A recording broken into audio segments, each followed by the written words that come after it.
Assalamu alaikum. Good morning, class. How are you all? Hope you people are doing well. Okay, now we are going to start our today's class. You people are hope that you people are clear about union and intersection. Now we are going to start a new topic, difference of sets.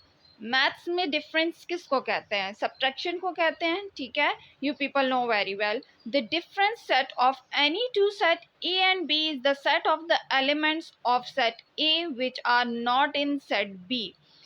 Difference कहते हैं minus को. इस statement का मतलब ये है कि आपने ए और बी सब सेट को जो है सब्ट्रैक्ट करना होगा.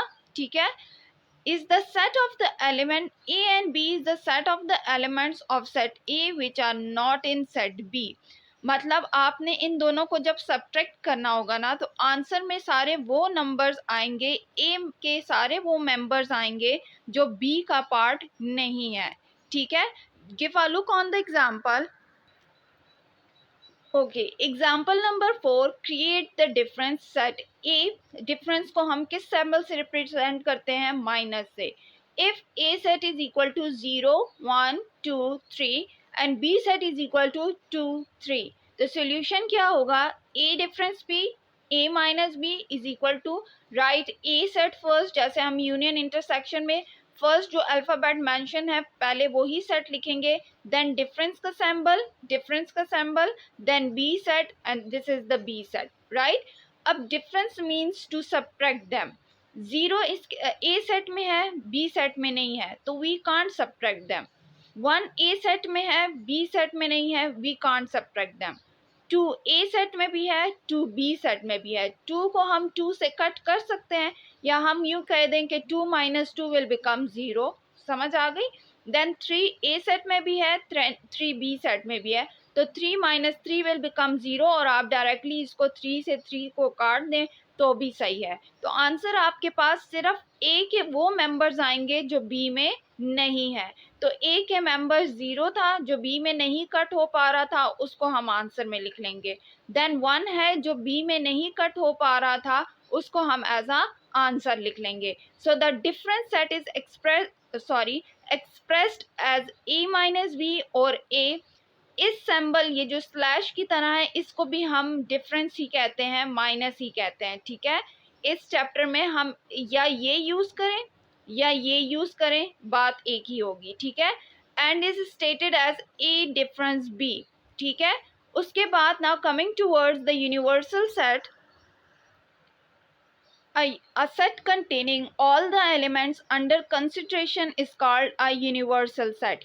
यूनिवर्सल सेट में आपके पास जितने भी सेट्स आते हैं ना, A set, B set, up to जितने भी सेट हैं, वो सारे के सारे सेट्स कंबाइन होकर यूनिवर्सल सेट में उसके एलिमेंट्स आते हैं. ठीक है, यूनिवर्सल सेट को हम इस तरह के यू से रिप्रेजेंट करते हैं. ठीक है, यूनिवर्सल सेट जब अभी हम एक्सरसाइज स्टार्ट करेंगे आज के लेक्चर में या नेक्स्ट लेक्चर में, तो आपको ये और भी क्लियर हो जाएगा कि universal set is the bigger one set. सबसे बड़े सेट को यूनिवर्सल सेट कहते हैं. यूनिवर्सल यूनिवर्स से निकला है. ठीक है, तो यूनिवर्सल सेट जो होता है वो सबसे बड़ा सेट होता है, जिसके अंदर सारे के सारे ए सेट, बी सेट या जितने भी सेट्स उस टाइम अवेलेबल होते हैं वो सारे उसके अंदर आ जाते हैं. ठीक है, उसके बाद complement of a set. Complement of a set क्या होता है? If a set is a subset of a given universal set, then the set of elements not in A is called its complement set. अच्छा, complement को देखे पहले हम इस symbol से, ए सेट का नाम है और ऊपर ये छोटी सी डैश, इसको हम कहते हैं कॉम्प्लीमेंट. इस डेफिनेशन को मैं आपको एग्जांपल के थ्रू हेल्प सॉल्व करवाती हूँ ताकि आपका कॉन्सेप्ट इससे रिलेटेड क्लियर हो जाए. Look at here. If a set A is a subset, subset smaller set को कहते हैं. A एक smaller set है of a given universal set. आपके पास universal set सबसे बड़ा set है जो कि 1 से लेकर 10 तक काउंटिंग यहाँ पर आपके पास universal set में अवेलेबल है. तो इसका स्मॉलर सेट सबसेट ए ही हो गया, जिसमें से हमने यूनिवर्सल सेट से selective member even number select की 2 4 6 8, तो ये आपका स्मॉलर सेट हो गया. Then the set of elements not in A is called its complement.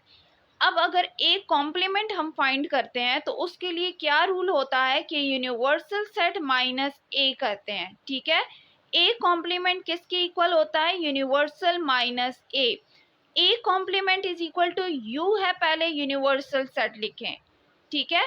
अपने आप को यूनियन सेट और यूनिवर्सल सेट में कंफ्यूज नहीं करना। यूनियन सेट हम खुद बनाते हैं और यूनिवर्सल सेट हमें पहले से गिवन होता है, ठीक है। यूनिवर्सल सेट आप पहले लिख लोगे 1 से 10 तक, then write the symbol of difference, then write the set A, ठीक है। अगेन सब्ट्रैक्शन वाला रूल कर ले, वन एलिमेंट जो है वो ए सेट यूनिवर्सल सेट में है, ए सेट में नहीं है, तो we can't cut it, write one over here. Two, two से कट जाएगा, no need to write two here. Three, A universal set में है, ए सेट में नहीं है, so we have to write three here. फिर अगर इन डॉट्स का मतलब है कि ये 1 से लेकर 10 तक काउंटिंग सारी कंप्लीट है, ठीक है। फिर आप इसी तरह आगे जाते जाएं तो आपके सारे इवन नंबर्स कट हो जाएंगे। अगर आप अपनी रफ कॉपी में इसको सीक्वेंस से राइट कर ले 1 से 10 तक, देन 2 को 2 से कट कर दें, 4 को 4 से कट कर दें, 6 को 6 से कट कर दें और 8 को 8 से कट कर दें, तो आपके पास क्या आ जाएगा, 1 3 5 7 9 and 10। Do remember one thing, in subtraction आपको फर्स्ट सेट में से जितने मेंबर्स बच जाते हैं सिर्फ वो ही लिखने होंगे, ठीक है। I think it's enough for today. just make your concept clear about these things, complement of set, difference of set and what is the universal of, set, sorry, ठीक है। इससे अपने इन तीनों चीज़ों से रिलेटेड अपने कॉन्सेप्ट को क्लियर करें। In next class we are going to solve the question related to these topics. If you have some queries, watch the video again. Thank you.